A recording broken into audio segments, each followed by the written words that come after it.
এগুলা জানতে হবে। সোনারগাঁড়ে কেন উন্নয়ন হয় না, মশা কেন মারা হয় নাই, 30 লক্ষ টাকা সরকার দিতে কেন মশা মারা হয় নাই, এটা আপনি জানতে হবে না।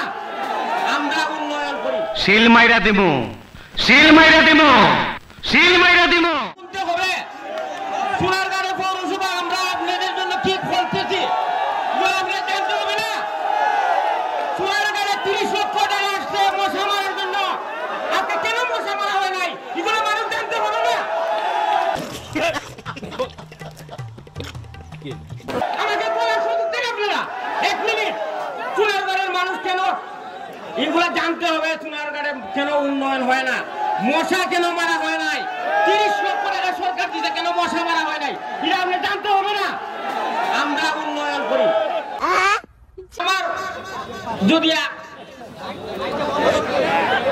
আমার যদি তোমার লাভ হয় তাহলে সোনারগাঁড়ের মানুষগুলো যাও।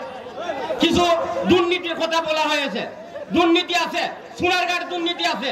সোনারগাঁড়ের বাজারে একজন মানুষ একটা ছাড়া কিনতে হইলে যে কিনে সেও জমা দেয়, যে বেচে সেও জমা দেয়। একটা মহিলা যদি একটা মুরগি বেচতে হয় তারও জমা দিতে হয়। এগুলা কিছু জানতে হবে।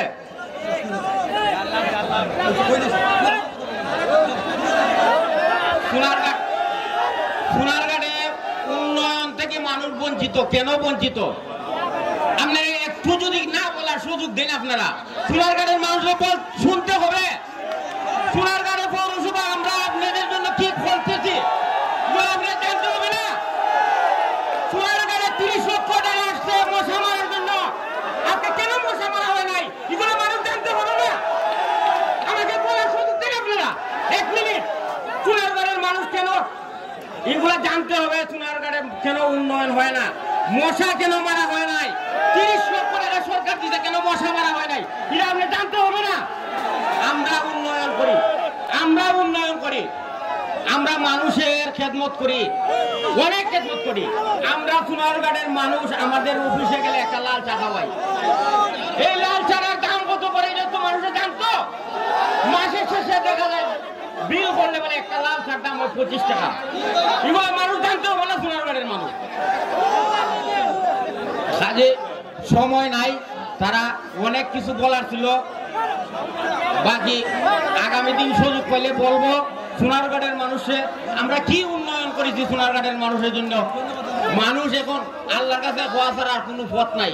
আল্লাহ যেন আমরা হেদায়েত করে, এই আশায় প্রত্যাশার আগে আমার বক্তব্য শেষ করলাম। সবাইকে ধন্যবাদ। আসসালামু আলাইকুম। সম্মানিত সুধীবৃন্দ, এ পর্যায়ে আপনাদের সম্মুখে বক্তব্য নিয়ে আসছেন নবনির্বাচিত ভাইস চেয়ারম্যান জনাব